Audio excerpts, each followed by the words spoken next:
So ठ्याकुलो आज चाहिँ हाम्रो वेदर यस्तो छ। आज चाहिँ मैले मोमो बनाएको थियो।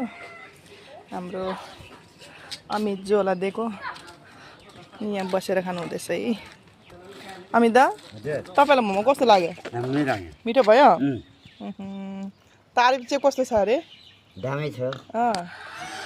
मलाई त राम्रो लाग्यो। मिठो भयो?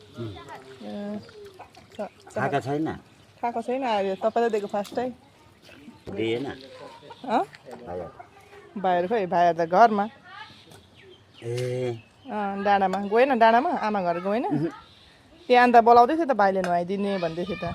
मलाई गएको छैन। जानु नि त नि नुहाइदै गर्नु, कपालहरू काट्नु, कपाल पनि पुरा लामो भएछ। छाता चाहिँ कसले किनिदियो? यो मैले मागेको। कसलाई माग्यो? लाउँदा छैन हो यो भाँचेको छ। ए ठिकै रहेछ त ओर्नु लानु त। यहाँ मैले ठिकै रहेछ त ओर्नु लानु त। चामल मागेको मैले पनि। के भन्दैछ? चामल मागेको भन्दैछ मलाई अमित जो। पर अगाडि घरको दाजुले। दाजु कहाँ जोजोले ऊ पनि लामा होइन? ए होइन विश्वकर्मा हो। म त यहाँ हाम्रो घर गाउँमा तामाङ छ, तर एउटा घर सुनवार छ, एउटा घर विश्वकर्मा, एउटा घर आदिवासी, एउटा घर मगर। चारवटा मगर यतापट्टि घर हो।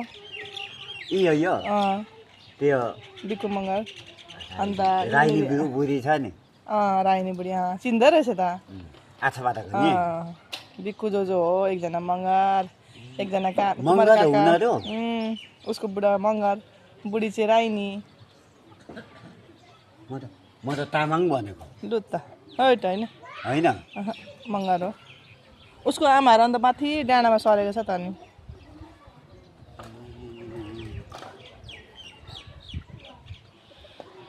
लु अब बिहानको के अरे घाममा कलिलो घाममै फट्टाफट्टी गएर मागेर अब चाहिँ फट्टाफट्टी एनर्जी लगायो नि त। एनर्जी लगाइहाल्यो अब फट्टाफट्टी ल अमित जो।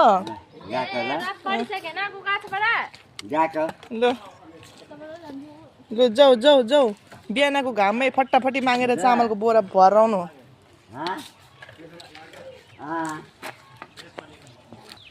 यता फेरि नेपाली मोमो अरे। आटाको पनि दामी हुन्छ।